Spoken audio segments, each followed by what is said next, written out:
All right, Councillor Sullivan, we are live. I'm going to go ahead and put up the document for you. Give me 1 second here. Thank you.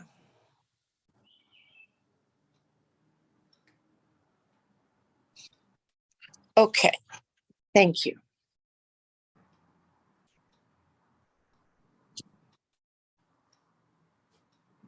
Okay, can everybody hear me? Yep. Thank you. Good afternoon, everybody. My apologies, a little bit late here, but for some reason I wasn't receiving anything through my laptop. So I am on my phone and it's going to be a little bit problematic, but Deputy Clerk Ryan Ban will assist me. So let's begin. Welcome everyone to the May 11th Heritage Richmond Hill meeting. This afternoon's meeting is an electronic meeting being held pursuant to Section 283, 3.3 of the Municipal Act 2001. Please note that we have received regrets from Nancy Spinks and Jenica Veenstra for this meeting. The public had the opportunity to submit written correspondence regarding agenda items by email to the clerk's office. All written correspondence received by noon the day before the meeting would have been included on the agenda, but none was received. The public also had the opportunity to apply to appear as an electronic delegation, either by video conference or by telephone the day before the meeting. 2 delegations were received for today's meeting and they are on the agenda. As chair of the committee, I will now call the meeting to order. Thank you, Ryan. Okay. So if I could please have an adoption, I need to have an adoption of the agenda that is before us. If there is a member of committee who could please do that, raise your hand. Councillor Davidson, thank you. All those in favor, raise your hands. Thank you. That's good. We're good on that one. Sorry, Councillor Sullivan, just really quickly for the public's knowledge. So we do have one committee member Khan, who is joining. She has some issues with her video, so she is joining by audio, but she is here to account for quorum. Okay, that's excellent. Thank you very much. Thank you, Ryan. Okay, so adoption of the agenda, we have done that. Does anyone on committee have a disclosure of pecuniary interest and the general nature thereof? Ryan, seeing none? That's correct. Seeing none. Thank you. Next on our agenda is adoption of the minutes of previous meetings. So we have 4.1 and 4.2 is an extract. 4.1 minutes, Heritage Richmond Hill meeting, HR 80323, held April 13, 2023. That the minutes of Heritage Richmond Hill meeting, HRH 0323, held April 13, 2023, be adopted. Can I have someone on committee bring that forward, please? Ryan, can you tell me who it is, please? Through the chair, committee member Khan has raised her hand to move. Thank you, committee member Khan. Thank you so much. Is there any discussion on this? Does anybody on committee wish to make any conversation or discussion with regards to these minutes? I trust you've read them. Seeing none, Ryan? Through the chair, that's correct. Seeing none. Yeah. Thank you. Thank you. It's going to be a bit rough here for a while. Thank you. Okay, so all in favor for 4.1?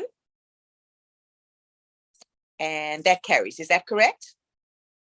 To the chair, that's correct. Carries. Thank you, Ryan. And then we can move to agenda item 4.2. Extract of the council meeting 1623 held April 26, 2023, that the extract from council meeting 1623 held April 26, 2023 regarding staff report SRPI 23036 heritage permit for 1370 Elgin Mills Road East, the Thomas F. Boynton House, be received. Could I have a member of committee bring that forward, please? To the chair, committee member DeMambro has moved the motion. Thank you. Are you able to see me? Uh, to the chair, no, actually, your video is just turned off. Okay, let's get through this, and I'm going to try and as when we get to the delegations, I'm going to try and reposition myself here. I'm not sure what's happened. Oh, thank you very much. Did you say Vice Chair DeMambro put that forward? That's correct. Okay, thank you, Ryan. Thank you very much, Vice Chair DeMambro. Is there anybody on committee who would like to have any discussion regarding this extract? We good? To the chair, yeah, seeing no hands. Seeing none. Okay, that's terrific. Thank you. So all in favor, please raise your hands. My hand is raised. To the chair, that appears to carry unanimously. Excellent. Thank you so much. Okay, now we've got two delegations, and I'd like to welcome both gentlemen who are with us, and it's all both of delegations 5.1 and 5.2 are regarding item 6.2 on our agendas. The first one up is Mr. Edwin Rouse from Edwin Rouse, I hope I'm pronouncing that correctly, Architecture Incorporated, regarding the heritage permit for 10066 Young Street, the Richmond Hill Presbyterian Cemetery octagonal vault roof replacement. Mr. Rouse, you're up. You have your 5 minutes. Thank you very much. I understood that I was here this afternoon simply to answer questions that might arise. I haven't got a delegation. I haven't got a presentation to make.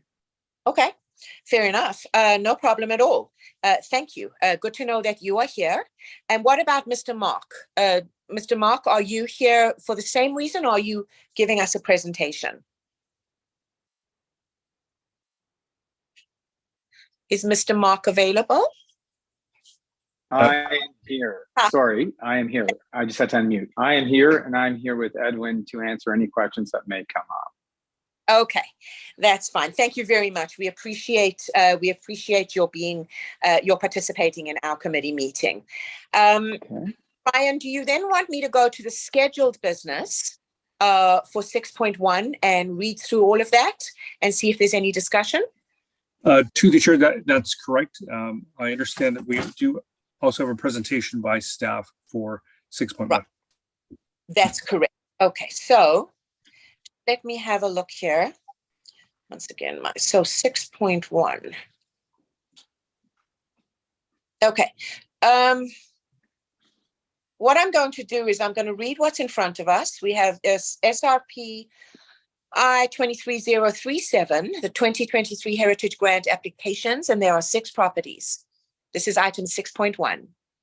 So in front of us today, that Heritage Richmond Hill recommends to Council that a heritage grant in the amount of $5,000 be approved towards the cost of emergency structural and roof repairs to the front veranda balcony of the property located at 188 Gormley Road West, designated under Part 5 of the Ontario Heritage Act, as outlined in SRP I-2303. B, that a heritage grant in the amount of $5,000 be approved towards the cost of replacing the roof of the octagonal vault located at 10066 Young Street, designated under Part 4 of the Ontario Heritage Act as outlined in SPR I-23037. C, that a heritage grant in the amount of $5,000 be approved towards the cost of replacing 20 deteriorated windows of the property at 12 Station Road, designated under Part 5 of the Ontario Heritage Act as outlined in SRP I-23037. That a heritage grant in the D, that a heritage grant in the amount of $5,000 be approved towards the cost of replacing 3 deteriorated wood windows of the property located at 210 Richmond Street, designated under Part 4 of the Ontario Heritage Act as outlined in SPR I-23037.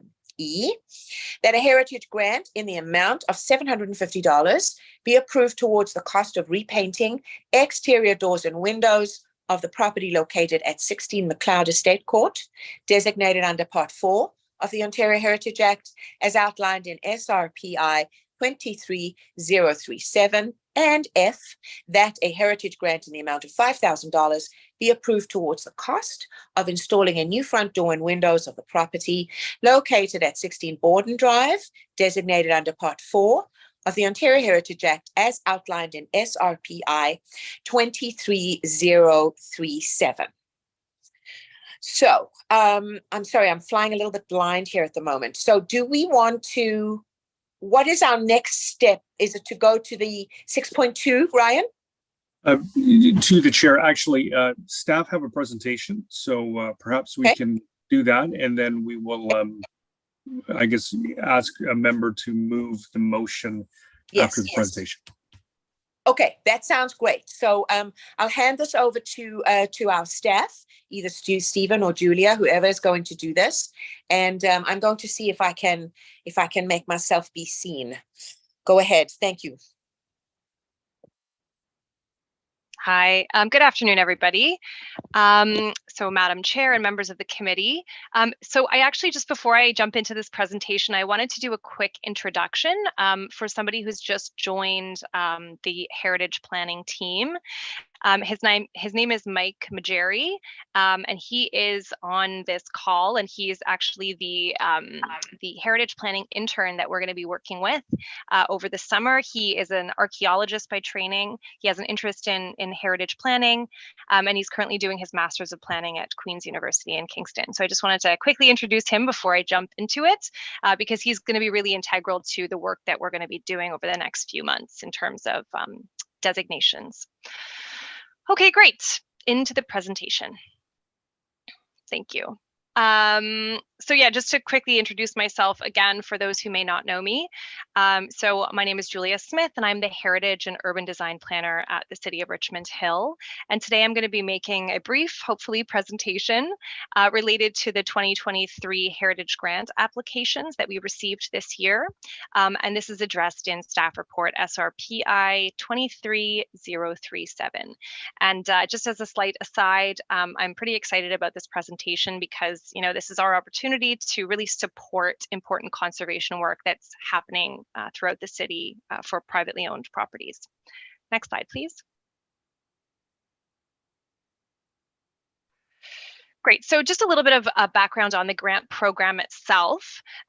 So our Heritage Grant Program provides financial assistance to the owners of heritage properties, which are designated under Part 4. So that's individually designated, or Part 5, that's within the Heritage District of the Ontario Heritage Act.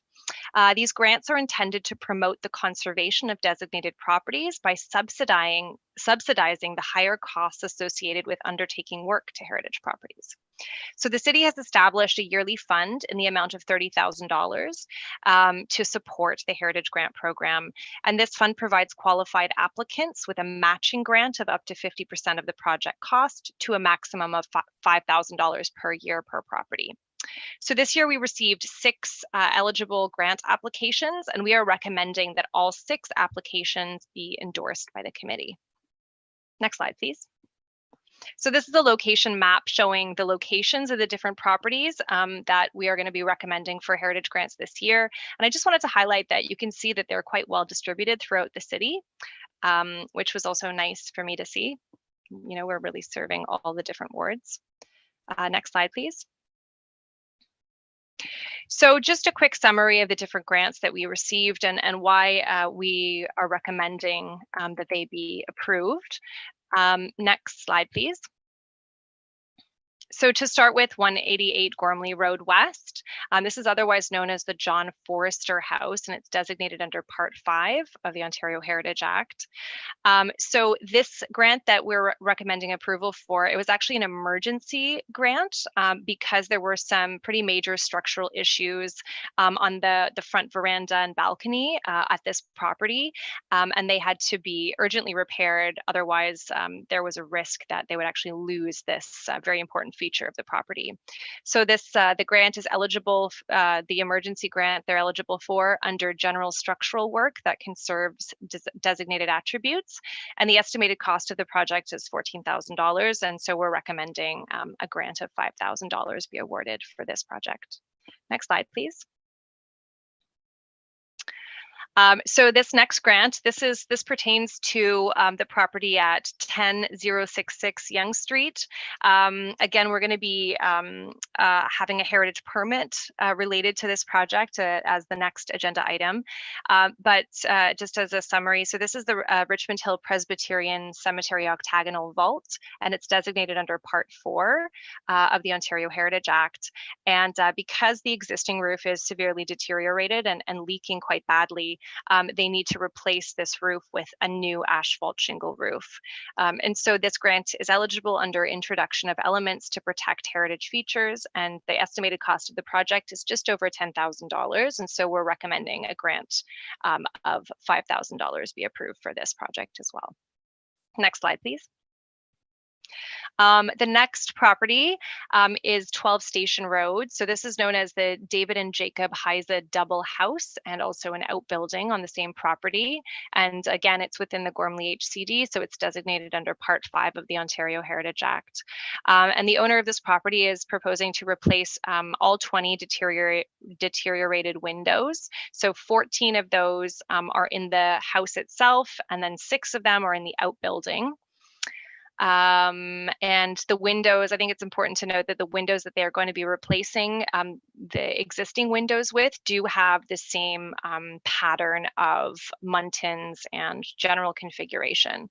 And so we do consider this work to be eligible under introduction of elements to protect heritage features. The estimated cost is just over $18,000. And so we are recommending a grant of $5,000 be approved for this project as well. Next slide, please. So the next property that applied for a grant is 210 Richmond Street. This is known as the Colonel David Bridgeford House, and it's designated under Part 4 of the Ontario Heritage Act. And so the scope of work that they're proposing here is to replace 3 deteriorated windows. So they are existing wood windows. They're going to be replacing them with replica wood windows, so with the same kind of design and look and even material. And so this is eligible under introduction of elements to protect heritage features. The project is estimated to cost almost $12,000, and so we're recommending a grant of $5,000 be approved for this property. Next slide, please. So the next property that applied for a grant is the property at 16 McLeod Estate Court. This house is otherwise known as Dryneck, and it's designated under Part 4 of the Ontario Heritage Act. There are a number of windows and the central doorway at the ground floor level that need some sprucing up, and they have areas of chipped and deteriorated paint. So the owners are proposing to repaint these features, and this is eligible for a grant under exterior painting and documented historic colors. The cost of the project is $1,500, and so we're recommending a grant of $750 be approved for this project. Next slide, please. Great. And so finally, this is number 6. The last property that applied for a grant is the property at 16 Bodden Drive. And this is known as the Hiltz House. And I actually had the opportunity to do a site visit at this house a couple of weeks ago. And the owners are really undertaking quite a comprehensive conservation project here. It is designated under Part 4 of the Ontario Heritage Act, and they are proposing to replace and install 8 windows and install a new front door. And the windows and door are going to be, they've been selected in a kind of historically appropriate style for the heritage building. So this grant is also eligible under introduction of elements to protect heritage features. The owner is estimating that these window and door replacements are going to cost around $21,000. And so we are recommending a grant of $5,000 be approved for this project as well. Next slide, please.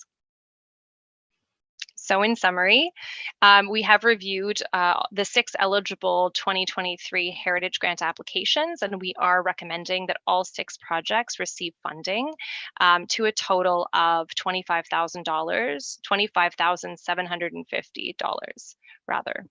And that concludes my presentation. Thank you, Julia. That was terrific. It's always good to see that our identified spaces are being taken care of. And we know they're being taken care of when the people who live in them are performing different kinds of renovations to make sure that those houses or those identified spaces remain intact. So thank you very much, Julia. I appreciate that. I know you'll be around if anybody has any further questions. So what I would like to do is I would like to have a member of committee bring the recommendations forward and the presentation. And then Ryan, if you could be my eyes, please, and tell me whose hand is up. To the chair, I do see committee member Khan has her hand up, as well as committee member Parr. Okay. Terrific. As well as Councillor Davidson.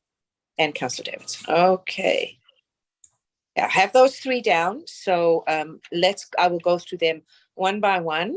Committee member Khan, you will be first, then committee member Parr, and then Councillor Davidson. Committee member Khan, if you could unmute yourself, please. You have the floor. Oh, sorry. No, I thought it was I don't have my hand up for that, but thank you. Okay, so Ryan, can we take committee member Khan as moving the recommendations forward? Oh yeah, committee member Khan, you're good to move the motion. Yeah. Thank you. Okay, excellent. Yeah, for sure. Greatly appreciate it. Okay, so then let's go to committee member Parr, please. You have the floor.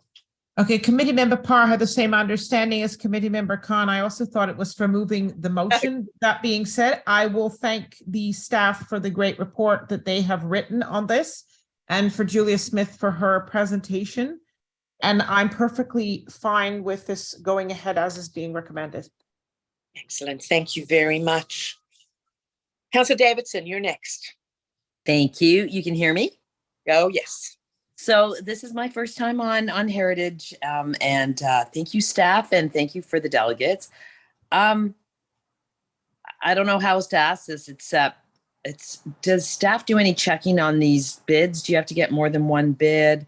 I'm looking at that little roof on the vault and over $10,000 for some shingles on something that small. Now, I haven't done my own roof in a few years, so maybe I'm totally out of touch because I know COVID changed supply and all that. But does staff check? Do people need to put in more than one bid or estimate when they're asking for money? Thank you, Councillor Davidson. Those are very good questions, and I know that we have a specific presentation from staff on that roof replacement. So let me ask Julia. Julia, can you respond to that? And then if you have any further discussion on that, it can come through your presentation. Yes, through the chair. Absolutely. I can respond to that. So according to our, we do have a grant application form as well as the terms of reference. And so any applicants for grants, they do have to submit 2 verifiable quotes. So I have looked at both quotes for all of the different properties. And I do look for things like, whether the 2 quotes are kind of in line with each other, whether they seem reasonable in terms of what the current market standards are demanding. And I would say that I have absolute faith that this roof replacement is indeed going to cost that much money. Unfortunately, that's just the reality of. I wasn't questioning that. Yeah, okay. Yes.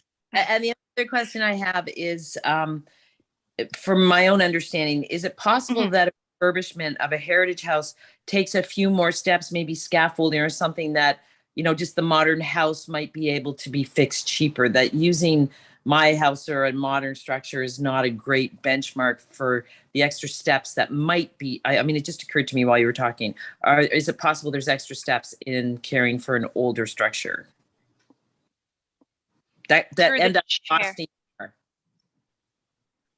Through the chair, yes, that is, and in fact, that is kind of the reason why this grant has arisen, because there is quite a difference in terms of costs of, for example, like if you want to replace wood windows, that's a significantly higher cost than if you want to install vinyl windows.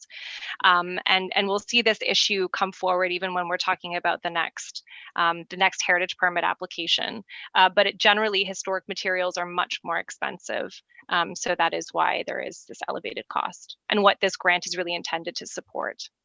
Excellent. Thank you. No more questions. Thank you, Councillor Davidson.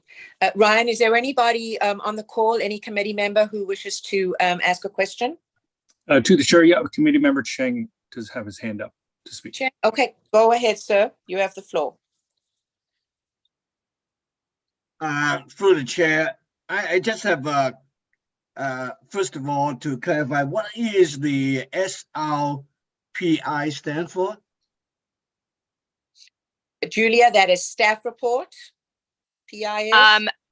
Yes, I think it's planning and infrastructure through the Thank you. chair. Sorry, so it's staff report planning and infrastructure because like heritage planning is within the planning and infrastructure division. Thank you. Oh, okay.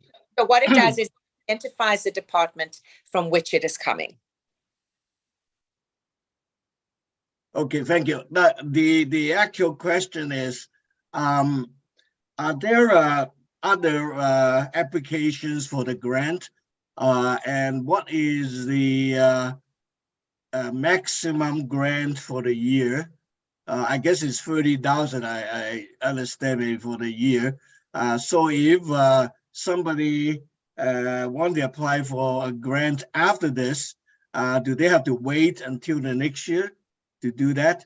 And then the other question would be, had there been any grant applications that have been rejected in this year? Great That's my question. question. Yeah, You could help. Thank you so much. thank you.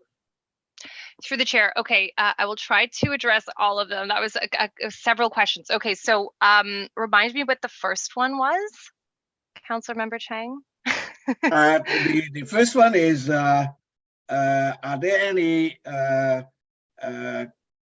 application for grant, and if they Right. already reached the limit of the Right. 30,000, do they have to wait until next year, following year to do that, to do the application?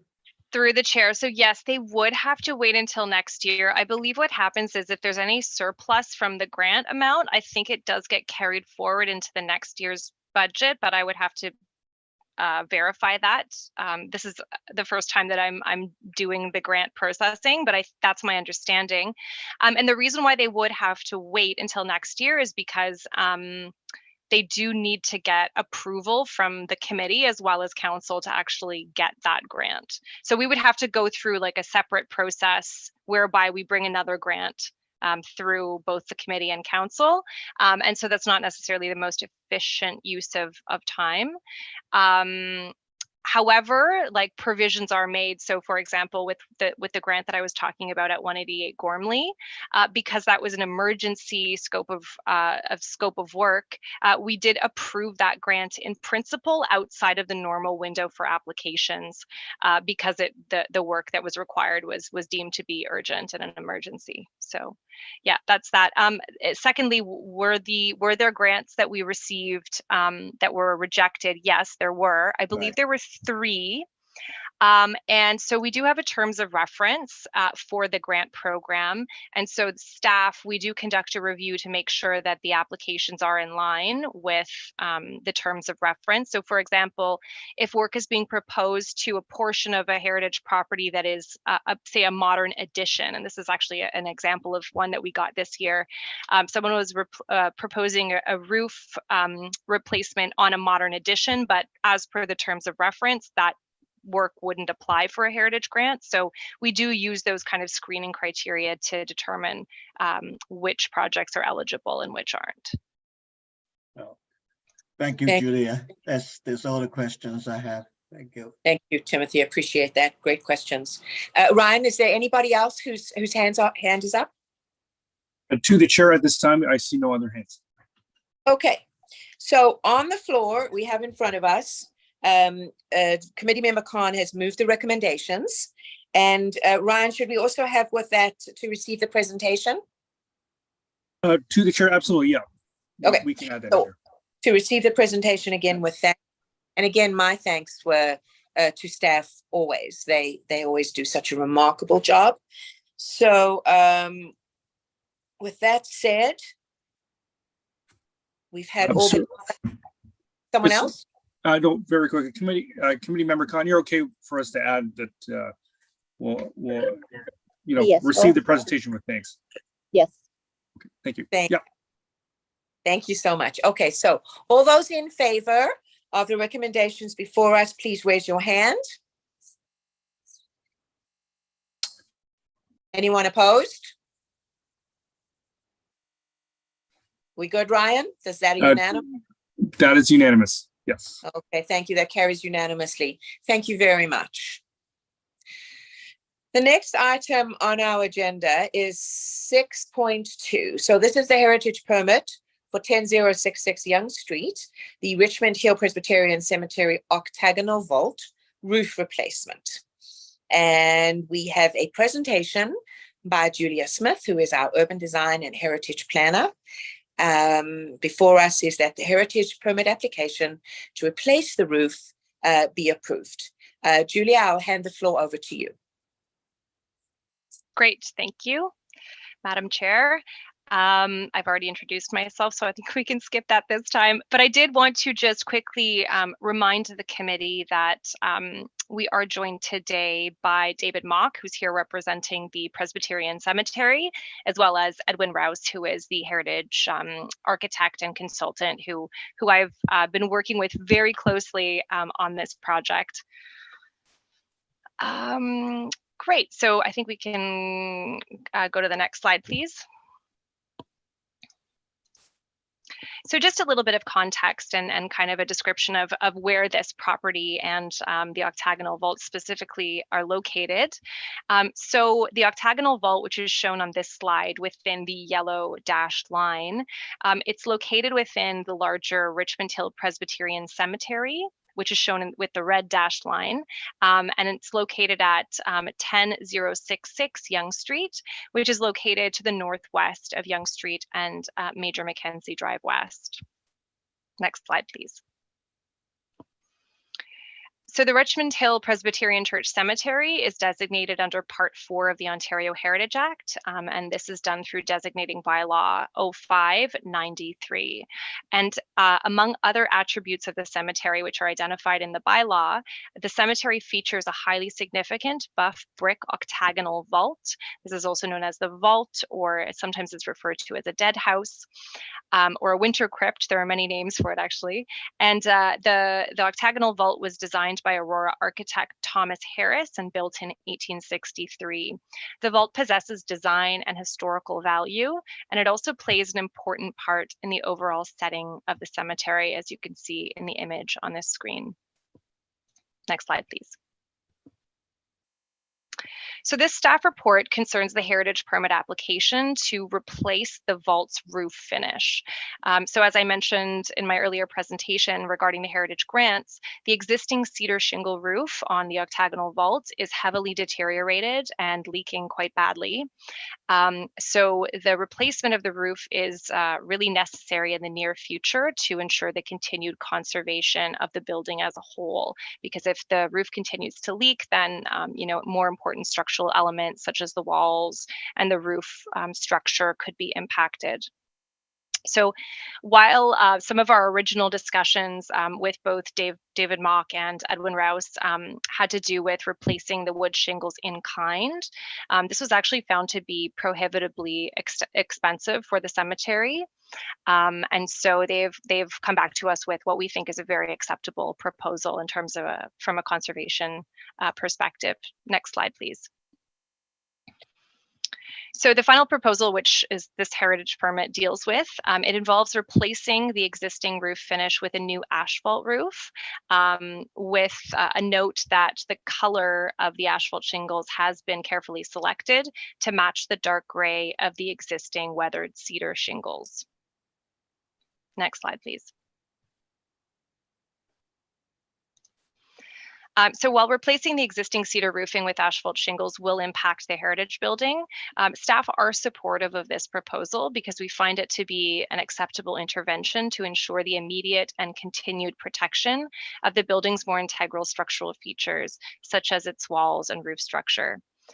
Further, we think that these impacts are mitigated by a number of additional measures, such as the fact that installing this roof finish is actually a reversible change. So there is a likelihood or a possibility that the applicant could come back in 10 years and replace it with a wood roof if that's more feasible then. And also, as I mentioned before, the color selection for the new asphalt shingles has been selected to match that of the existing weathered wood shingles to kind of reduce the visual impact of the change of material. Next slide, please. So in summary, staff are supportive of this proposal, and we recommend that Heritage Richmond Hill endorse this heritage permit application. And that concludes my presentation. Thank you. Thank you, Julia. As always, very well presented. Thank you so much. So what I need to do right now is I need to have someone on committee who would like to move the recommendation forward, and then we can have a fulsome committee discussion. Ryan, be my eyes, please. To the chair, I do see committee member Parr has raised her hand to move the motion. Thank you very much, committee member Parr. You are first up then. If you could, you've got 5 minutes, whatever you wish to say. Thank you. I just have a question regarding what would the cost of the cedar roof shingles be if you were replacing the like materials with like? I hear it's like expensive, but what actually would the cost be if you were to use cedar shingles in this? Julia? Through the chair, I wonder, because I did include, like I have seen all that information and that factored into our decision, but I think that perhaps Edwin or David might have more insight on that exact number. So I would invite them to comment on that one. Thank you. Go ahead, gentlemen. David, Edwin. would you like to go first? No, Absolutely. you go ahead. Go ahead. Go ahead. Great. To the chair, basically, we got two quotations. The one, approximately $24,000. That was our low bid for the wood shingle roof, and the high bid was $35,500. So you can see, essentially, the low bid was still twice the cost of an asphalt shingle roof. Thank you. And Agnes? if you can remind me, what is the cost for the asphalt shingled roof? 10,200 plus or minus. Yeah, it's substantially different. Okay. Yes. Now I All should right. just point out that price. Somebody was concerned that was a high price for asphalt. What it includes is a rather more complex sheet metal flashing, which will waterproof between the existing roof slope and what is called the lantern, but in fact is a ventilator on the top of the building. I think that's where much of the problems are arising, and that is a complicated custom-made metal flashing. That is a significant part of that cost as well. Thank you. Okay. Agnes? Thank you. Thank you. Those are your questions? Yes, thank you. Okay, thank you. Ryan, do we have anyone else's hand raised? Yeah, to the chair, we have committee member Berube and committee member Cheng as well. Okay, let's go first with committee member Rube. Go ahead. Floor is yours. Yes, through the chair. So a couple of questions with regards. Is the cedar shingles part of a designated heritage feature of this property? That'd be my first, if it's designated as one of the heritage features. Julia? Yeah, through the chair. No, actually, interestingly enough, I don't believe the cedar shingle, like the material of it is identified in the designation bylaw. Thank you. So, sorry, I just want to, so I can make sure I keep track of my questions here, but do we know the age of the shingles currently and whether or not any other materials or facsimiles that resemble cedar shingles was considered other than asphalt? Julia? Yeah, through the chair. I believe the last time that the roof was replaced, this is just based on my memory, was in the 90s. And I could be corrected if I'm wrong on that one by David. But yeah, I believe it was in the 90s. So that's the age. And as per the materials that were considered, I am not entirely sure. And perhaps I could ask Edwin to respond to that one. Certainly. Go ahead, Edwin. Thank you. Basically, we did look at the original roof, as far as we can see from older records, was metal.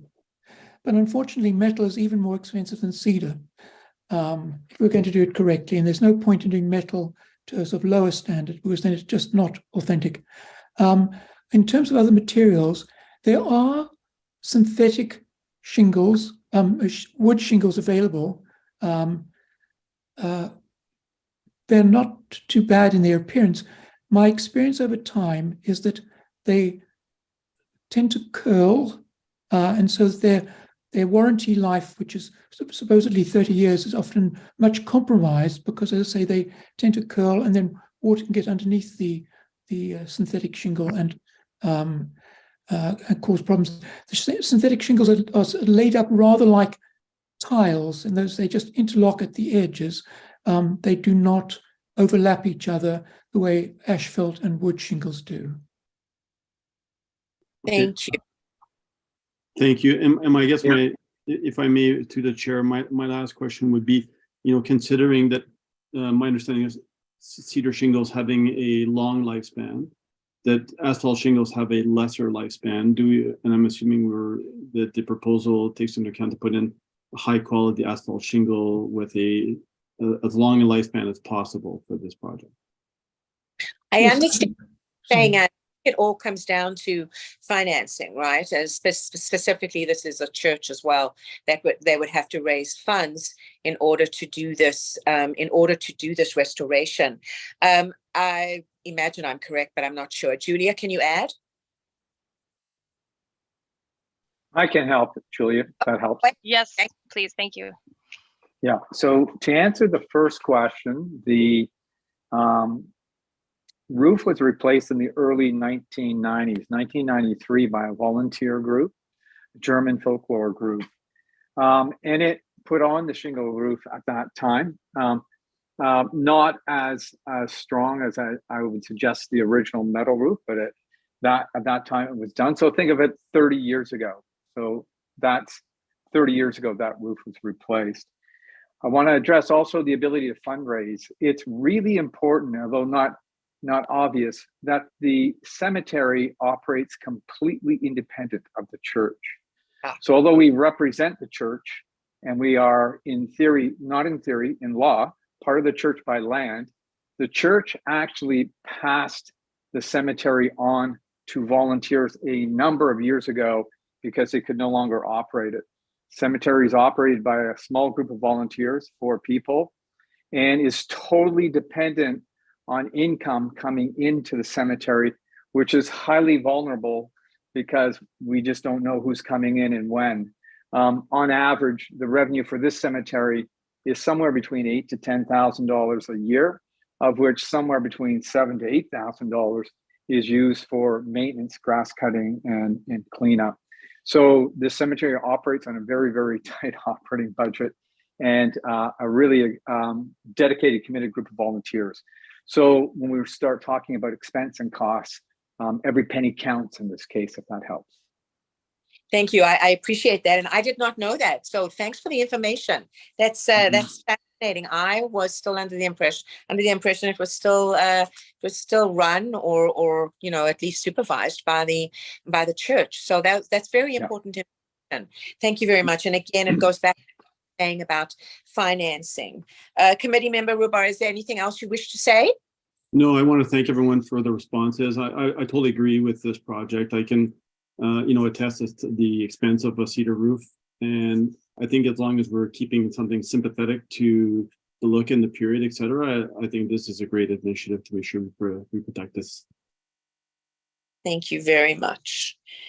Okay, and next on my list is Committee Member Timothy Chang. Go ahead, sir.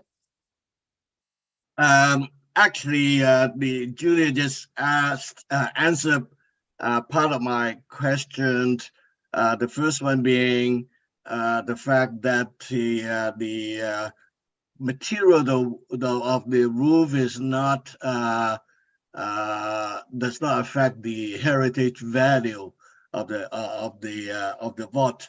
But the second part of the question is, what if, is a more general, maybe hypothetical, is if that happened to kind of violate the heritage value by replacing with asphalt, then would it violate the bylaw? And if such, would there be any penalty of doing that? Or rather, not doing that and just leave it without being infringed on the bylaw is a better alternative? That is a more a hypothetical question, and also maybe a more general, maybe apply to other cases where maybe it's too costly to restore the heritage value of the property, but you have to do something to save it. Then by doing so with another material, another kind of material, which is much cheaper in the budget, but yet would not restore the heritage value, would that infringe on the bylaw? Thank you. I know where you're going. Thank you. Julia, can you assist? I mean, it's not Yes, through the directly chair. related to this, yeah. I will try to answer this. So, applicants, they come through the heritage permit process as a way not to violate the bylaw. So, and really the work that staff does and the work that Heritage Richmond Hill does and also council, it's really all about mitigating impacts on the identified heritage attributes. Sometimes it's not possible to eliminate impacts entirely. And so it really is about how do we minimize those impacts, right? So say if the cedar roof had been a heritage attribute of the building, how do we look at, colors and materials that might minimize that impact, given that replacement with cedar shingles is not feasible for the cemetery in terms of cost, right? So no, I don't believe that coming through the heritage permit process and finding an approach that mitigates impact would violate the designation bylaw in any way. Okay, thank you. Timothy? I think that answers the question. Thank you. So that's not really a black and white in terms of this type of situation. Well, you also is that Julia, putting the asphalt roof on, it will in no way minimize the value of this particular asset.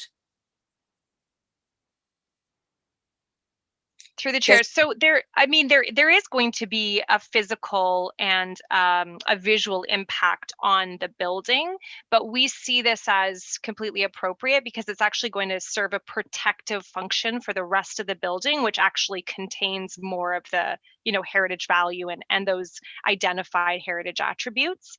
And again, the applicant has thought through ways to kind of minimize that impact. And again, as I said in my report as well, and in my presentation, we do think that this is a reversible change as well. So it's not like they're demolishing a wall or something like that. This is a roof finish which has been replaced many times since this building was built, and it's just it will be reversible in the future should that direction be taken. Okay, thank you, Julia. That makes sense to me. Timothy, anything further? Thank you. Thank you. That's a great answer, and thanks for all the great work that you've done. Thank you, Timothy. Ryan, do we have any more on the first round? To the chair, I'm not seeing any other hands up. Okay, so that's our first round.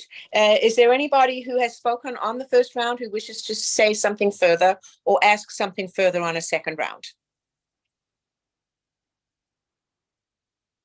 To the chair, I'm seeing none. Okay, that's great. So I'll just finish it up. Thank you very much, both to Edwin and David again for being here to help us answer these questions that are.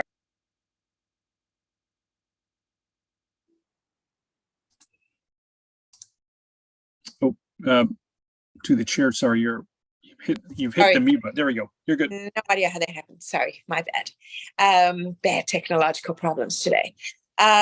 Thank you to staff, and thank you to Edwin and David. Thank you to committee members who asked such relevant questions. I am satisfied with everything that is in front of us, and I do believe that this is the best way to go given certain circumstances. And one cannot put that much of a financial stress or strain on the cemetery in order for them to replace it with the wood shingles. I do believe that the asphalt is going to be just fine, and as has been stated, it can always be upgraded.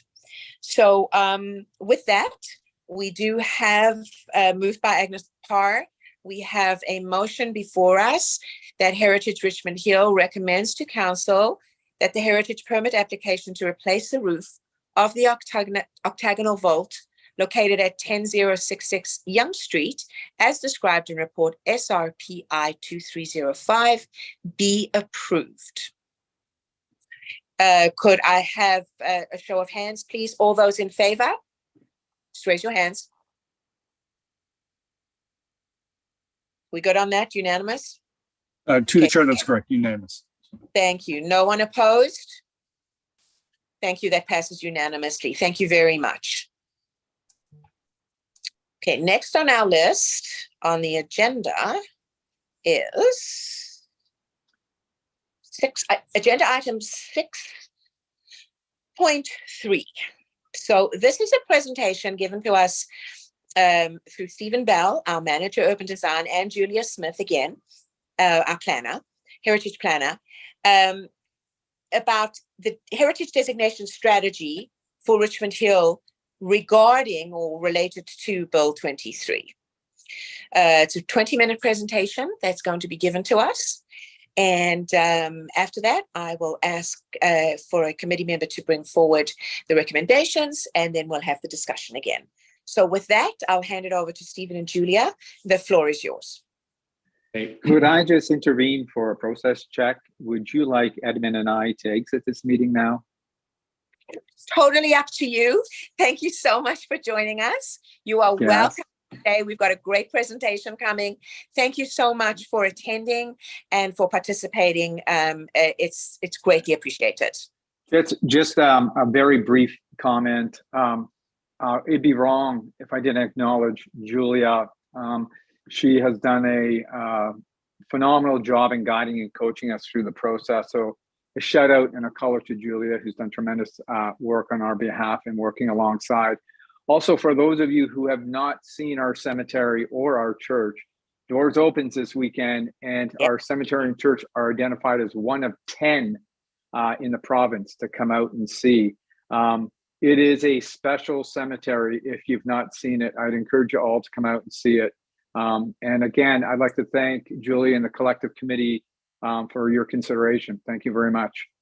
Thank you, David and Edwin. Greatly appreciated. Thanks. I would like to listen in, if I may, on Bill 23. Oh, yeah, I'm listening too, quite frankly. It's free for all. Okay, let's go back to 6.3, back to Stephen and Julia. The floor is yours. Right. Thank you so much, Madam Chair, and good afternoon, everybody, and members of HRH.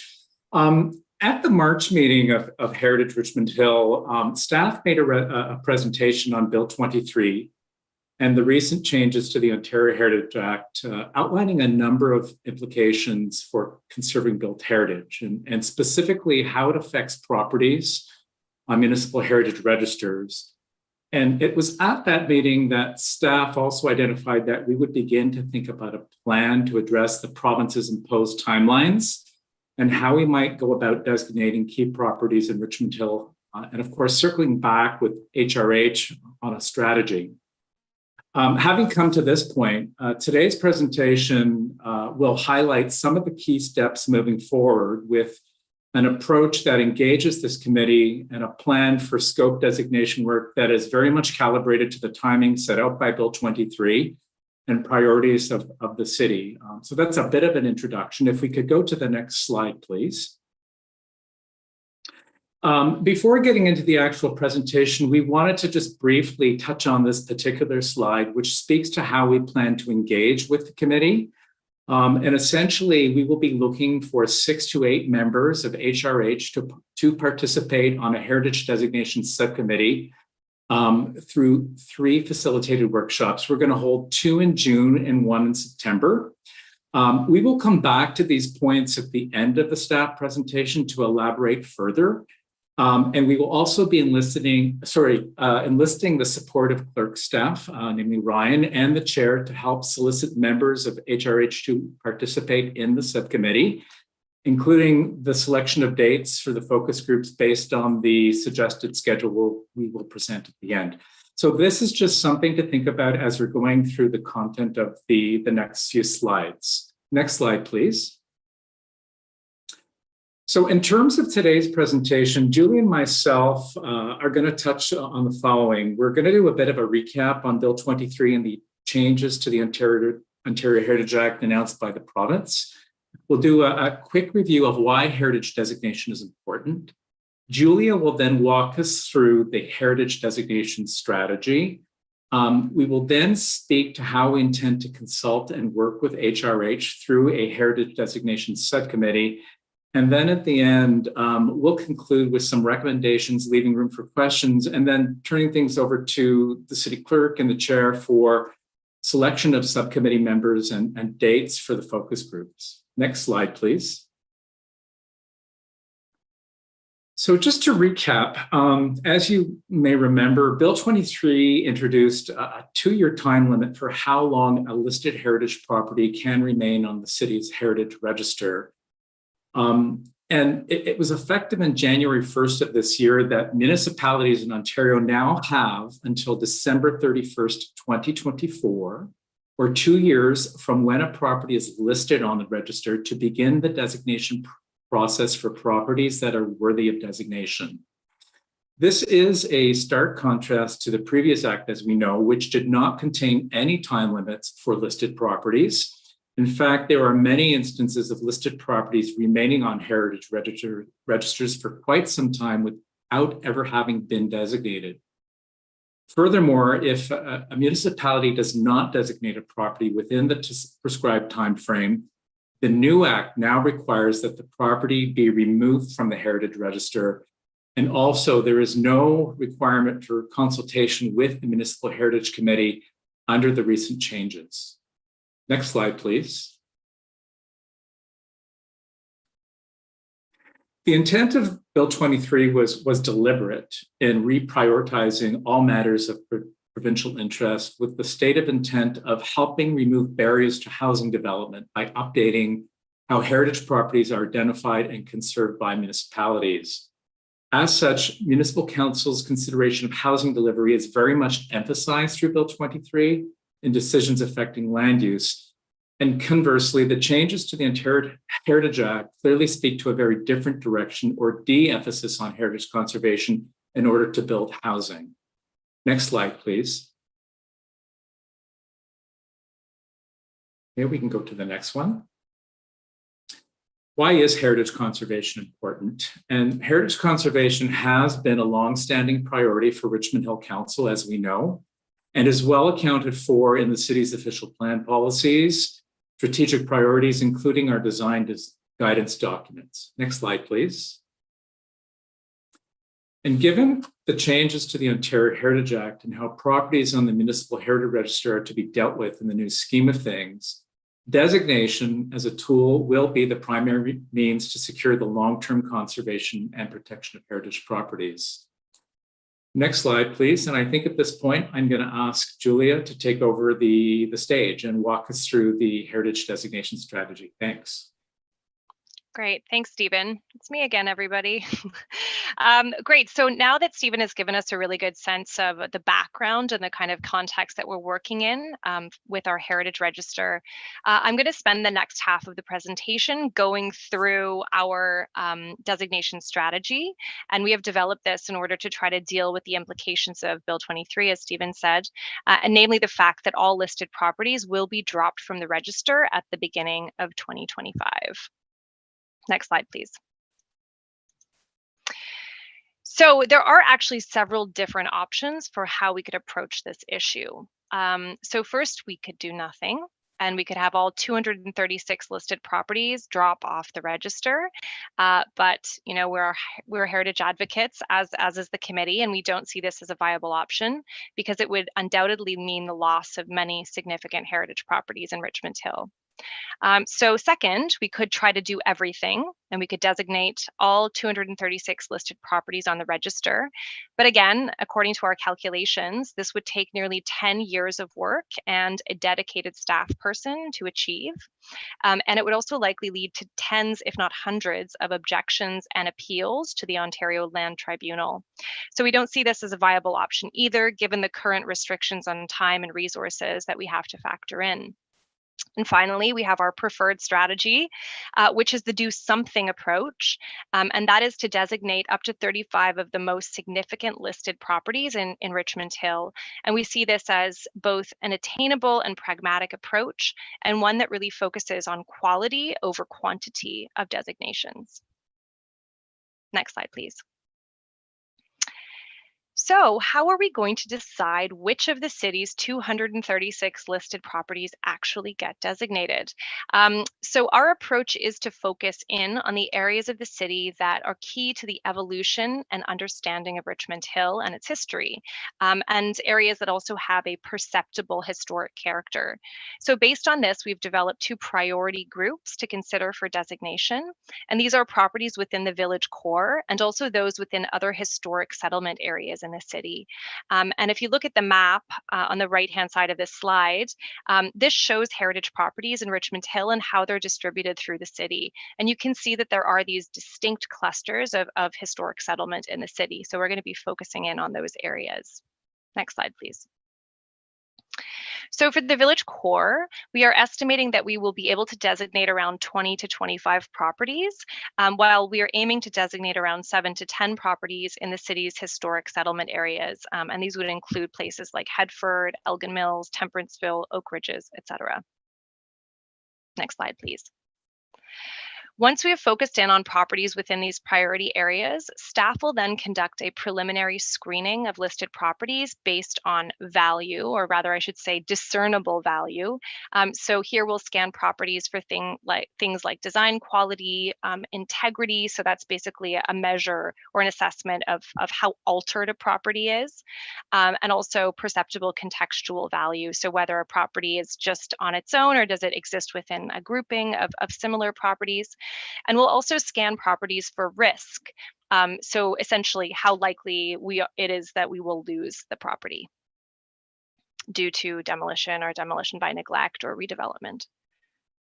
Next slide, please. So where does Heritage Richmond Hill, our Heritage Committee, fit into this designation strategy? Next slide, please. So once all listed properties have been sorted based on priority area and staff have conducted our preliminary screening, we have designed a process to consult with Heritage Richmond Hill on the value of listed properties. We know that Heritage Richmond Hill members have valuable firsthand knowledge of the city's history and built heritage, and we want this knowledge and expertise to inform our understanding of the properties on the register and how they're valued. Consultation with Heritage Richmond Hill will be done through a series of facilitated focus groups with a designation subcommittee. And this is the subcommittee that Stephen mentioned at the very outset of this presentation. It's also important to keep in mind that the aim of these focus groups is not to actually make decisions about which properties will be designated, but rather to gather information and input about which properties matter most to members of the local community. Next slide, please. So just as a visual representation of how these consultations with the designation subcommittee fit into the larger designation strategy. So there are actually a number of different inputs that will determine which properties end up advancing for designation. So first, there is the screening of value and risk that staff will undertake. Then there will be information and input provided through the subcommittee focus groups. And then finally, there will be the in-depth research and evaluation that will be undertaken by staff for the actual purposes of designation. So the writing of the research and evaluation reports, as well as the designation bylaws themselves. And really, final decisions on designation can't be made until all of these different inputs are factored in. Next slide, please. In terms of the subcommittee itself, we are hoping, as Stephen said earlier, to get between 6 to 8 members on our subcommittee, and members will participate in a series of 3 facilitated focus groups, 2 in June and 1 in late September. And we realize that this is a rather tight timeline, but as we have said many times throughout our discussions on Bill 23, time is really working against us here. So again, the purpose of these focus groups will be to provide information on which pre-screened properties objectively matter most to the community and should be evaluated further for designation. We're also hoping that the subcommittee will be able to report back to the larger Heritage Richmond Hill group on the outcomes of the focus groups.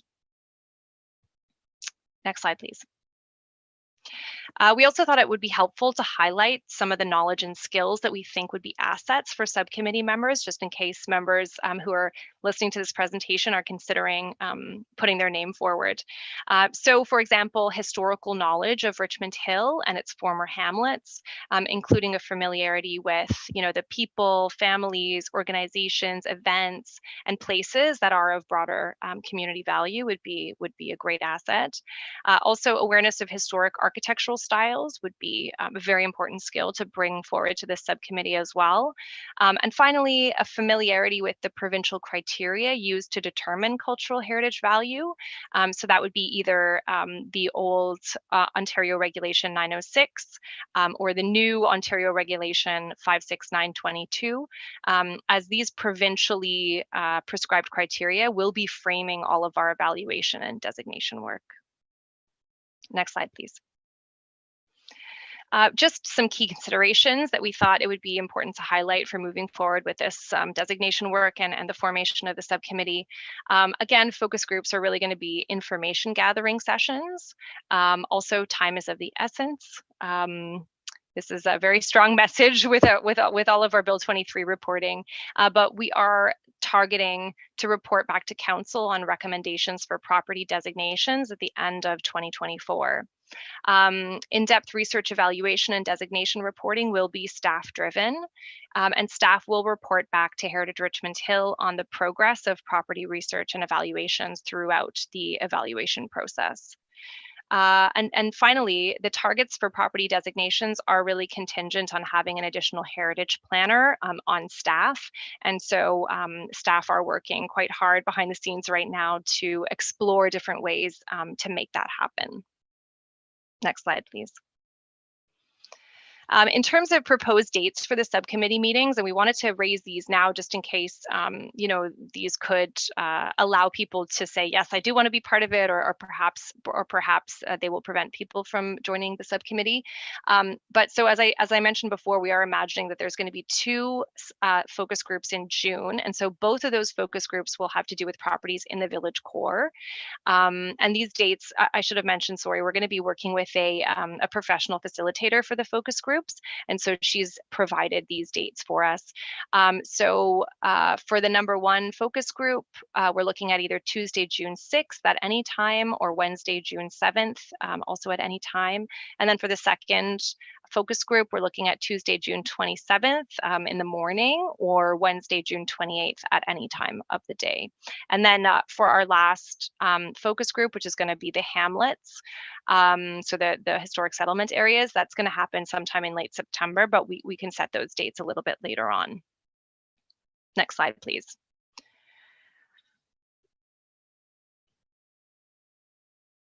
So to conclude, in order to proceed with our designation work, we propose the following recommendations to the committee. So first is that this staff presentation be received. Second is that 6 to 8 members be elected to the designation subcommittee. The third is that subcommittee members finalize the dates for and attend 2 focus groups in June and 1 in late September of this year.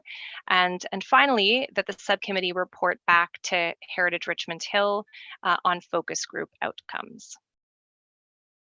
Next slide. So thank you for your attention, and that concludes my presentation. And of course, Stephen and I are here to answer any questions you may have. We've been working really hard on this strategy over the past few months. So yeah, we're happy to share our thinking with you. Thank you, Julia and Stephen. Greatly appreciated. Excellent presentation. I think what I would like to do first is, well, first off, I want to say unfortunately, I can't be a part of this committee. My time just doesn't permit that. I'm chair of 3 committees of council and vice chair of 1, plus all my other council member duties. So I can't stretch myself that thin. So I unfortunately can't be a member of this committee as much as I would like to. So what I would like to do first is I would like to have a committee member bring the staff recommendations forward so that it's on the floor, and also to receive the presentation with thanks. If I could have someone's hand for that just to begin with. So to the chair, if I may. Of course. So absolutely, I think that that can be done, but I think there's a way to do this in one possibly fell swoop while we go through discussion. Particularly because the staff recommendations to get 6, 7, or 8 members appointed. So I don't know, I guess prior to moving something, it may be some discussion, or maybe even if it's just a show of hands of the members that are here to determine, to gauge interest. So then I can put it down there, and then we can bring it up, and then we can start, seeing what the membership could be. Okay, sure. That's a great idea. So we can do that. So first, as per Ryan, can I have a show of hands, please? And Ryan, you're my eyes, of which committee members present online would be interested in having a seat on the designation heritage committee.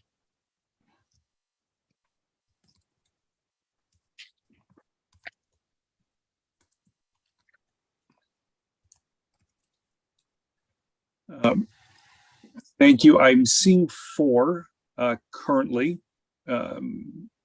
So I see Committee Member Park, Committee Member Berube, Vice Chair DeMambro, and Committee Member Mayor Irwin at this time. So Ryan, if I may, can we take those 4 for now? And then I can give direction to the committee that if anybody wishes to be a part of this committee, then they can contact myself, Julia, or Stephen, or yourself, and they can be added to the committee. Because if anybody's got, some extra questions, or they want to think about it, we can come back to this question after our discussion, and maybe there are some online who would want to put their names forward. But for now, we have the 4. Is that good, Ryan? To the chair, yeah, absolutely. What I will do is let me put the motion up that I have, and then if anybody would like to move that, we can go from there if that works for you. Yes, that does. Okay, and just as an aside, I do see, sorry, Councillor Davidson, I'm not sure if your hand was to speak or if it was to be a part of the committee. Oh, well, actually, it was to speak. Okay. Isn't it, are we not allowed to invite 1 or 2 people from outside this Heritage Committee just specifically for this? Because I can think of people who would be far better at assessing this than me. And I'm with Councillor Silovitz. I have so many committees and stuff I don't want to commit, unfortunately. But does a subcommittee absolutely have to be just members of this bigger committee? And then I have other questions later. So, yeah. Okay, we'll get to that. Through the chair, yes. Actually, the terms of reference for Heritage Richmond Hill states that only members of HRH may be members of a subcommittee. So, unfortunately, that's what the terms of reference has. Thanks, Ryan, for that clarification. So we are a closed group on that. Okay, so we'll leave it with the 4. Anybody else's hand has gone up for that, Ryan? To the chair, I'm seeing none. Okay, but we have the 4 who originally put up their hands. So that's good. Let's do it this way. We've got the recommendation now on the screen, and we can also add to that to receive the presentation with thanks. Could I have a member of committee raise their hand, please, to bring this forward?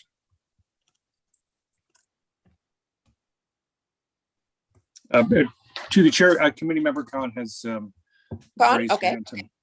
And thank you, committee member Khan. Thank you. Committee member Khan, do you have any questions? No, none. Okay, thank you. Okay, so if you do want to speak, please raise your hand or put up your little yellow hand on your screen, and Ryan will take down your names. But first on my list is Councillor Davidson. Go ahead, Councillor Davidson.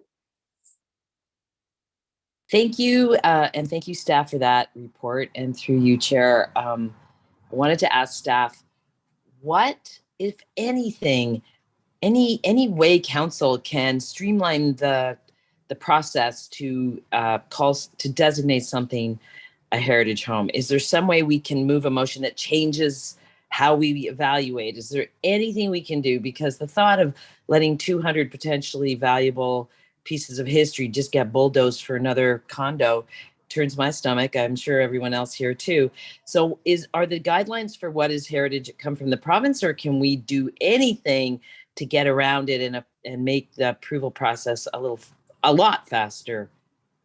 It's a great question, Councillor, and I don't think there's good news. So 1 second, I'll give it to Julia for a response.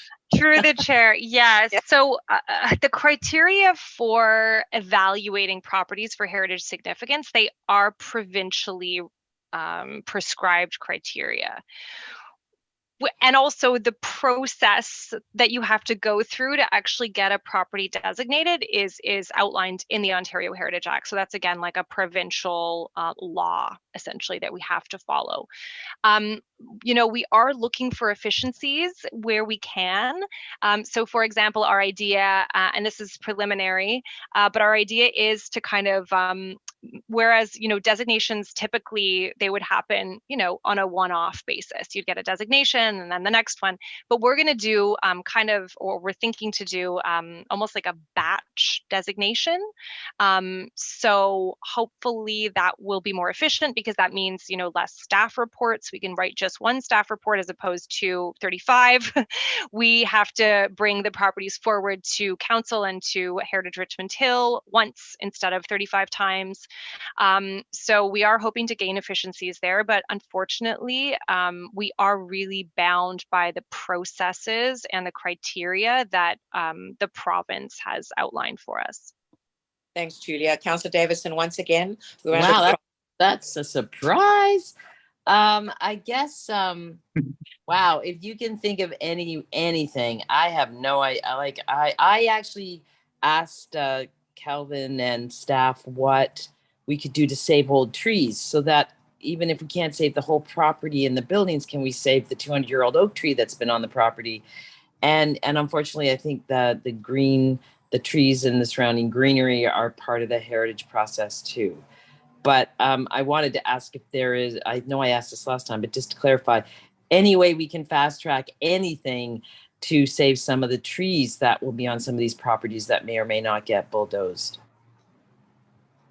Let me hand this back to Julia or Stephen.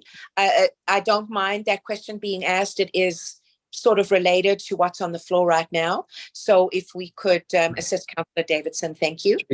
Thank you.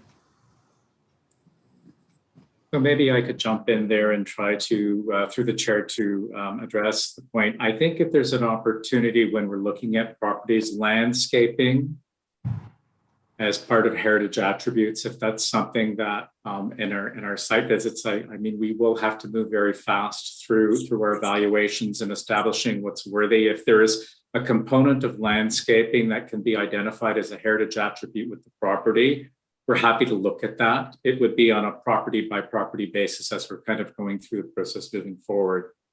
I don't want to add your work. Yeah, I don't want to add your work. I think what I'm saying is, let's say we can't get all, there's 200 we can't get under the umbrella of heritage. Is there anything we can do faster by 2024 or 2024, the end of 2024? That would say, you can bulldoze the house, but these two massive trees, they can't go. I guess I'm just asking ways to save any part of history, but I guess they're part of the same thing. So I'm not asking you to do that. I would rather save the structure, because I'm sure when you save the structure, you save the trees. I'm just asking if there's any extras we can add on to save anything, but that's a good point.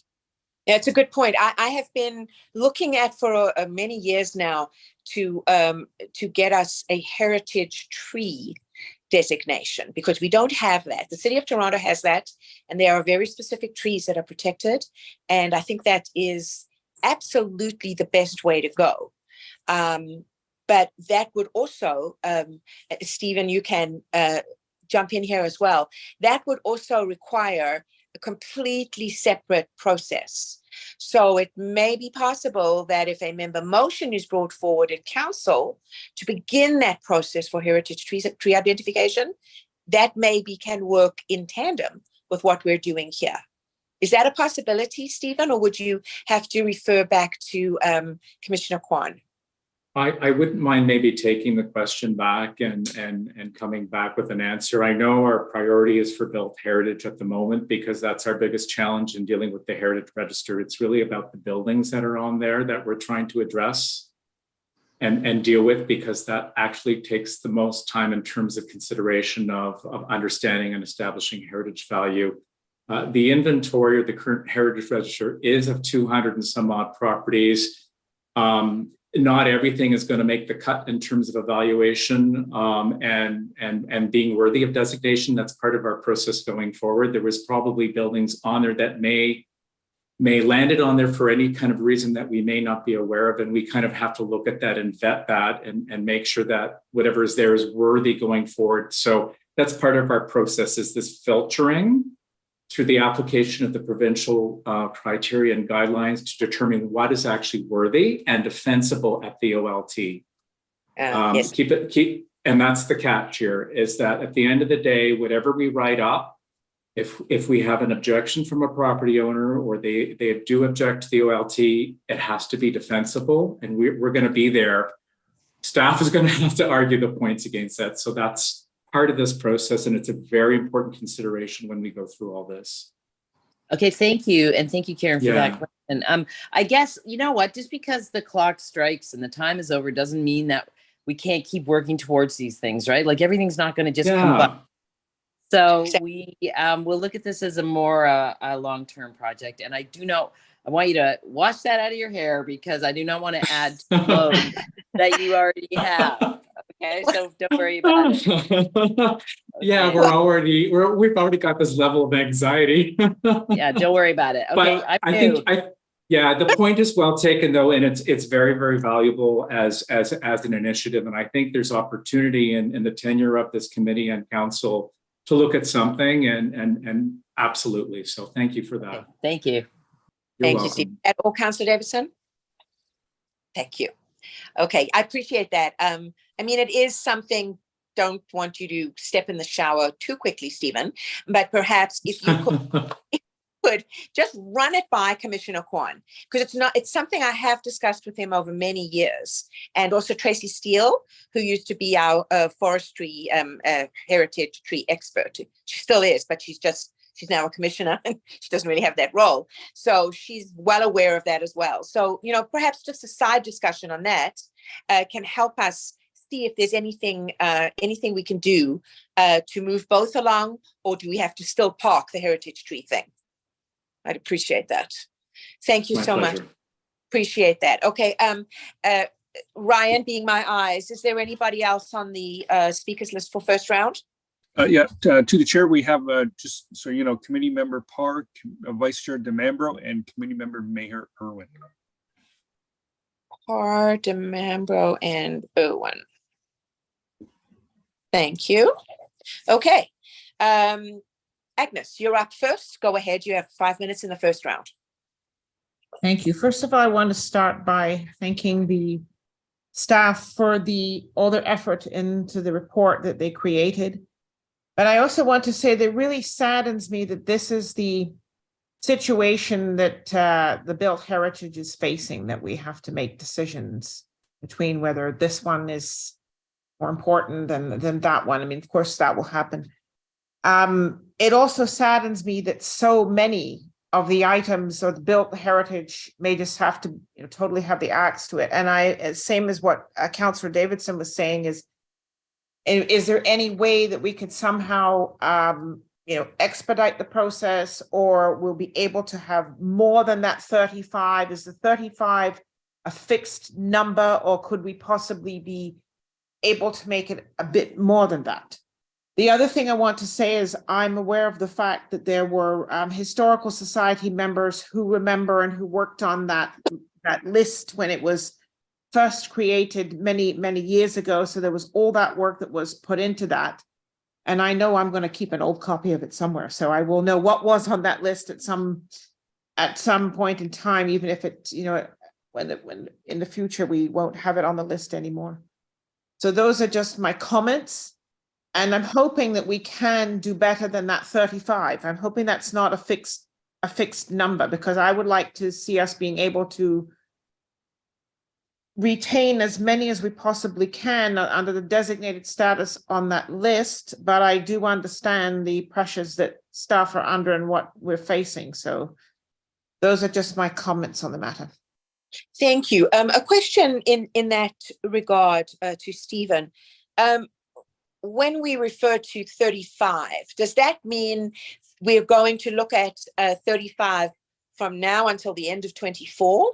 Or does it mean that through the time period to the end of 24, we're hoping to get through all of them? It's to the end of the period that has been imposed on us by the province. These are targets for us based on what we understand to be achievable based on staff resources. You will have noticed in Julia's presentation, she did talk about that it's predicated on having another body join us to make sure that 35 can happen. Based on what Julia deals with today on a day-to-day basis, her plate is quite full just in the administration of the program.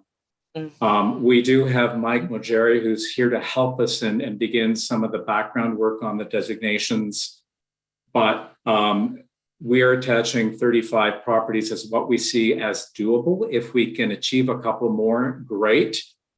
But Julia's calculation of 10 years for the entirety of the Heritage Register is based on our understanding of what it takes to designate an individual property based on so many hours dedicated to a designation. So, and that's we will have already superseded the time frame if we try to do all. And keep in mind that not all will necessarily be worthy of designation at the end of the day. There are a lot of things we need to look at, and we need to put through the provincial criteria. So there will be a filtering, and this is our best guess and target as to what we can achieve within the less than 2-year time frame we have to work within at this point in time. So we'd love to do what we can, but we've got these other practical realities we have to work with, the day-to-day administration, but also the proactive piece of this designation strategy, which we're trying to move ahead in the best way we can. Some municipalities are not doing anything. Some can't do anything because they don't have the additional resources. Some can't even find the additional resources as we speak to make it happen. So everybody's doing something different, but we're trying to do something. Recognizing the constraints and resources and the cost and the fact that we could be at the OLT as well. We need to defend these designations. So, yeah, of course. The point is well taken, though. Thank you. Yeah, sure is. And thanks, Agnes. It's very concerning. And it is very concerning, yes. It's just another part of Bill 23 that unfortunately irks so many of us for very valid. Sorry, through the chair, I will just add something as well. So yeah, and this was raised, I believe, by Councillor Davidson earlier. But we'll come up with our list of 35 that we think definitely merit designation before the end of 2024. But there's nothing stopping us from we're going to do our screening. We're going to consult with Heritage Richmond Hill. There's nothing stopping us from continuing on doing designations, past the end of 2024. So it's just that we need to be able to pick which ones are most important to us and to ensure that those ones get designated within the time frame. Yeah, and it's for this round. It's for this round of what exists on the inventory or the register currently. Mm-hmm. we'll have an opportunity to do things as things are added to the register, and then the 2-year time frame then ticks on, and we got to work within that time frame. So it's the fixed body of properties we have in our collection today that we need to act on. Thank Okay, you so for- I have a couple more questions. Maybe Stephen or Julia could answer this for me. Okay, one moment, Um, one moment, sorry, one moment. So if you could place your questions through me, the chair, and Oh, then sorry, yes. Stephen and or Julia can respond. Thank you. Okay, so through the chair for Stephen or Julia, if you could give me sort of a working idea as to what is the sort of average time it takes to do a designation of one property, just a ballpark time frame, and the staff member that you are referring to potentially hiring to work with this, how far along in the process is that at this point in time? And those are my questions. Great, thank you. Through the chair, I can address the question about how long it takes to do a designation report. This is actually something that I'm quite familiar with, because that was what was my full-time job at the City of Toronto, was researching and evaluating properties for a designation. And so at the City of Toronto, we budgeted 2 weeks per designation. For Richmond Hill, because we are working within, these kind of defined areas, I've reduced that slightly. So I've brought it down to 60 hours per designation. And this is actually a number I've been talking to municipal heritage planners throughout Ontario, because we're all really trying to figure this out. And the 2-week number for a designation seems to be a constant with every municipality that I've spoken to. So I've spoken to Markham, I've spoken to Hamilton, I've spoken to Kitchener. I have my experience working at the City of Toronto. I've spoken to Oakville. So the 2-week number is really what people are budgeting. So that's what we did, minus a little bit of time for efficiencies, because we will be doing them as a larger group. Okay, sounds good. Thank you. Does that answer your question, Agnes? Yes, that question it does, yes. Okay, anything further?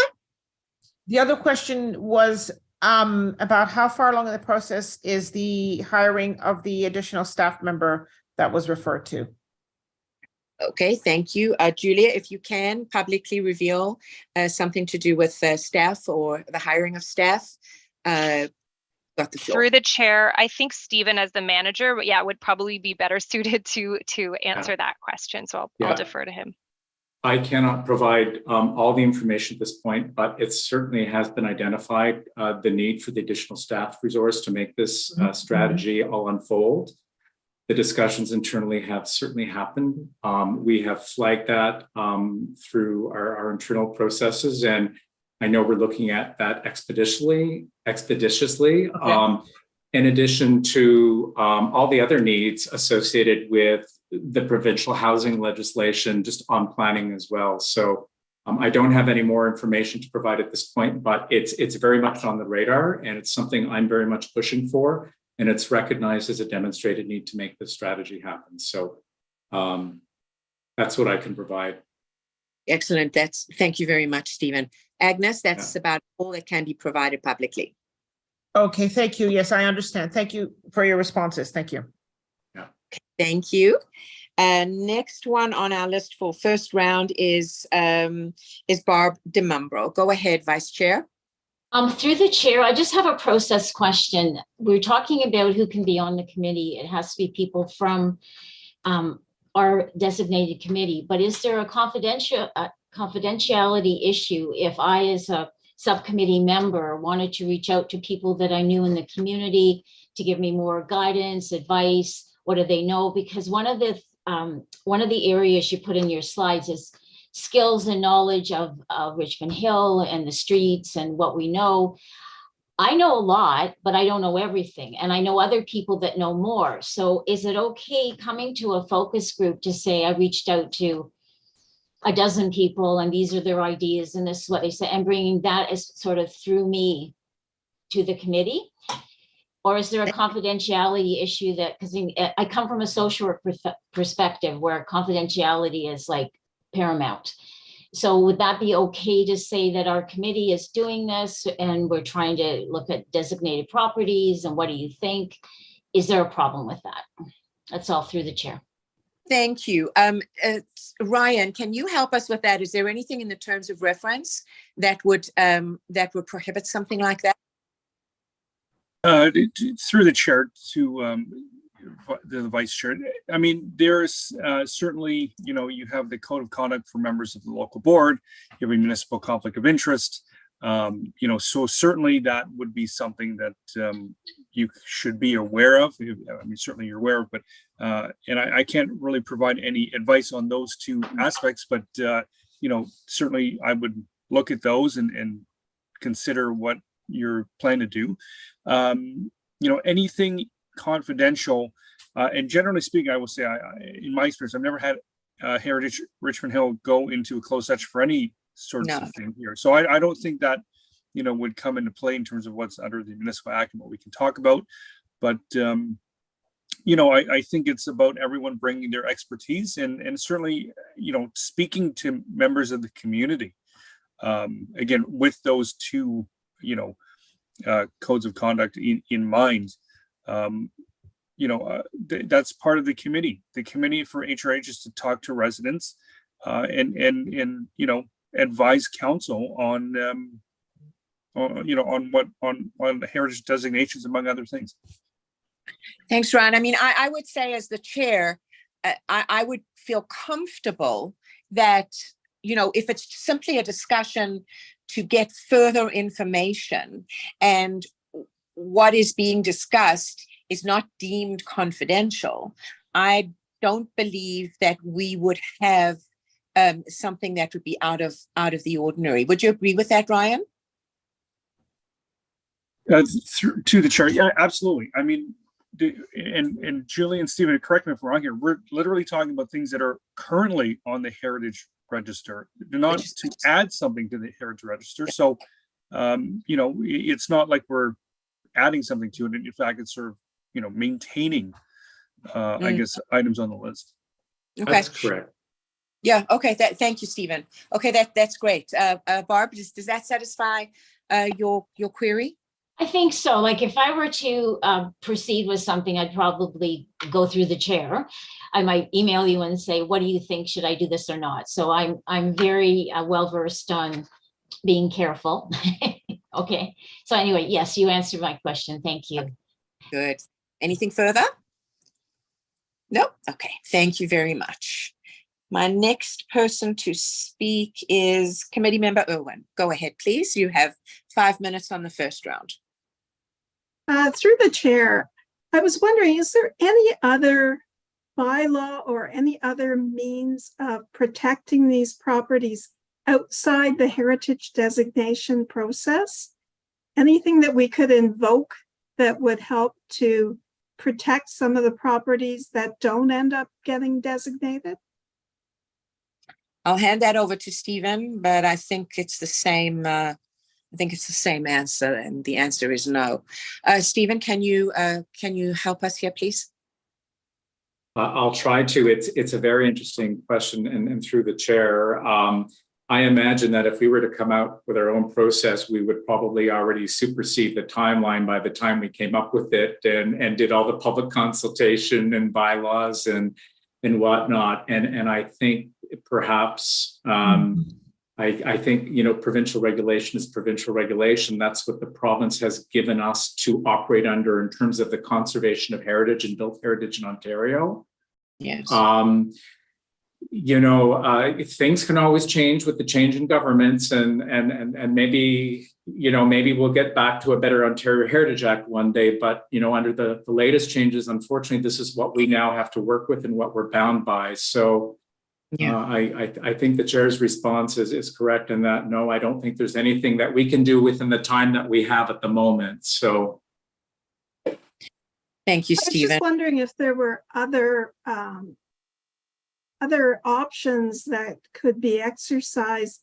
For instance, if a property weren't a designated property or weren't a listed property, is there anything that can be done to prevent that property being demolished or redeveloped outside of the whole heritage process? Thank you. It is a valid question as well. But I think we have the same answer on that. Stephen, could you clarify, please? Yeah, I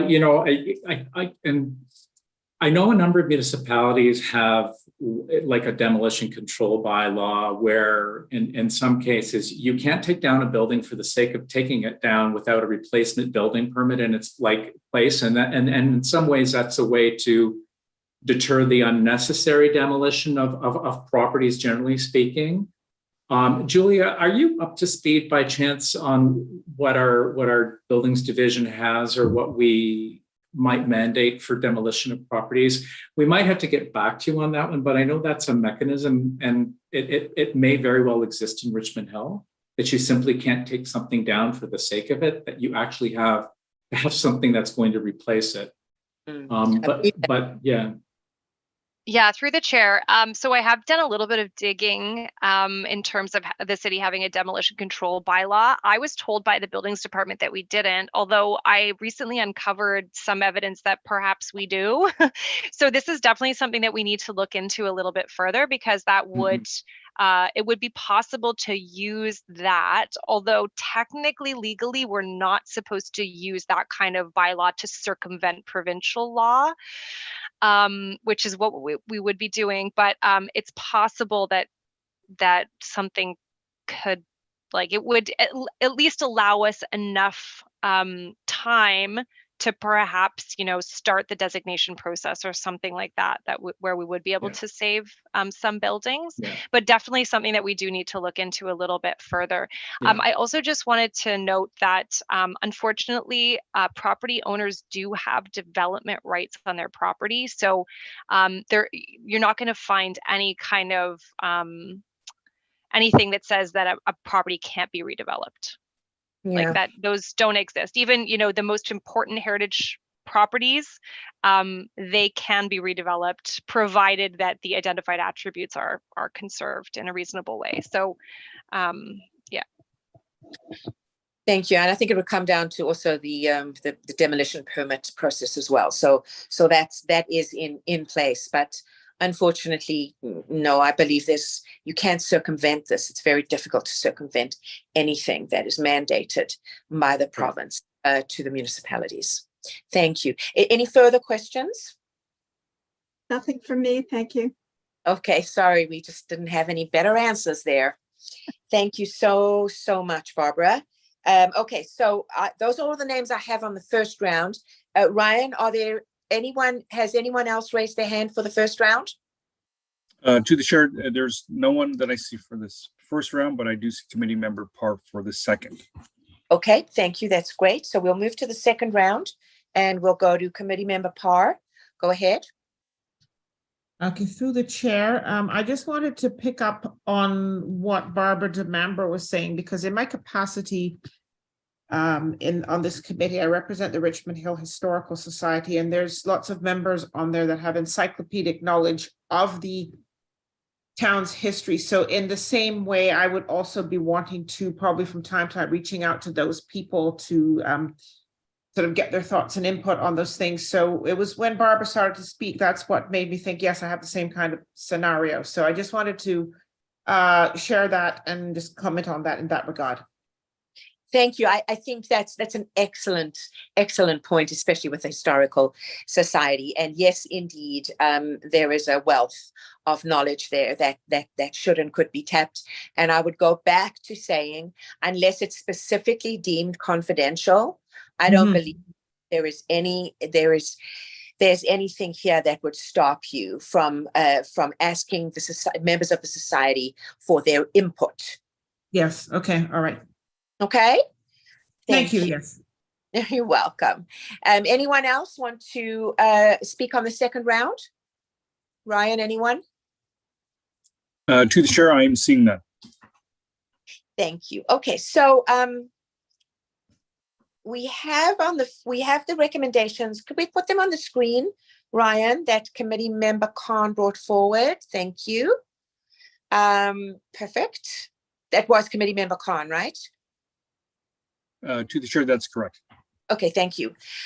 Okay, so I don't have much to add here. I think everybody asked such wonderful questions and completely prudent and we just have to work through this. And I know that we will. We have two remarkable staff members who will be assisting. And if we could, just before we move the recommendations, is there anybody else, as we've moved through this discussion, who did one of the four, anybody outside of the four, who did not put your hands up right at the very beginning to be a part of the subcommittee? Do you wish to do that now? Seeing anyone, Ryan? To the chair, no. Okay, so thank you. So that's fine. I just wanted to make sure that we have that. So we have the four, and if that is not, if it's deemed that that's unworkable, then we'll have to come back to the drawing board. But hopefully, four will be okay. We're just sort of, two under the minimum. So let's see how it goes. I'll leave that in Stephen and Julia's hands. If you can please ensure that you have enough members on the subcommittee that you are able to do your work.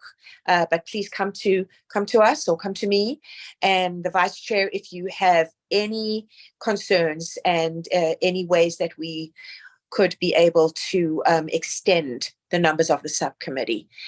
We can definitely do that. So I want to thank everybody. Your comments were excellent. I want to thank staff for the presentation. Superb. And, as I said before, this is just another, everybody knows that I've had a very strong voice against Bill 23, and it will continue. And this is just another part of it where I believe that the province is putting us under stress and pressure that is unfortunately so unnecessary. But it is what it is. And the province has the last word here. So we have to act according to all those mandates, and we shall. So we have the recommendations in front of us. All those in favor, please raise your hands. Mine is raised. To the chair, and it looks like that carries unanimously.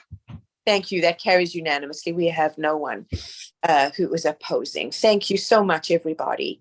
So item number 7 on our agenda is the date of next meeting has been set for Thursday, June 15th at 3 p.m. Anyone on committee where that is a problem? Ryan, anything? To the chair, just very quickly, Stephen has his hand up. Okay. Yeah, just a quick question, because I know in our presentation, we had presented some dates to hold the subcommittee, and was wondering whether we would deal with that now, or how best to organize that and get everyone to agree to their availability so that we can advise our facilitator around locking some times and dates in, so that we can plan around that and make sure that this unfolds in the way it needs to. Sure, thank you. And very, very good point. Ryan, how do you do that? Sure. Through the chair. So I would recommend that to discuss with the committee members offline. Certainly there was different options, and because of the timing, they're available all day or morning or afternoon, and then it would be worked out that way as opposed to here. But offline would be fine. That's a good idea. That's a great idea. Thank you. Thank you so much. Is that okay, Stephen? Through the chair, yes, thanks very much. I think we can organize it through that method. We'll send an email out and communicate with the members who've elected to sit on the subcommittee and see what we can do to finalize some dates. That's great. Okay, that's great. Thank you. And just before I call for a motion for adjournment, if may, Stephen and Julia, can you possibly send members of committee a copy of your presentations, please, so that we have them on file? Absolutely. To the chair, this is Timothy. To the chair, next meeting, I will not be able to attend because I'll be out of town in June for about 3 weeks. So okay. I'll have to miss the next meeting. My apologies for that. But I should thank all the staff members for the great work and presentation. Thank you, Timothy. So noted. Okay, so unless we have anybody else with their hand raised, Orion, can you be my eyes, please? To the chair, I'm seeing committee member Parr does have her hand raised. Okay, committee member Parr, go ahead. Yes, This is just date, one. solely about the date of our next meeting. Oh, no, it wasn't about that. It was just about the two members that weren't present today. Maybe they wanted to be part of the committee too. That was Okay, just that's my comment. something you can discuss offline with Stephen, because Okay. we've already voted on that. Thank you. Otherwise, as far as the dates goes, I'm good with all the dates. Okay, excellent. Thank you, Agnes. Okay, so we're good with that. We don't have to move anything. If I could ask for a hand raised from a committee member to move for adjournment. I can see committee member Parr. Thank you so much. Okay, so moved. And all those in favor, raise your hands. Any opposed? I think we see none. Is that correct, Ryan? To the chair, that's correct. Okay, thank you. We are adjourned. And again, my apologies for our technical difficulties here on my end. Let's hope that by June the 15th, we have it all fixed up.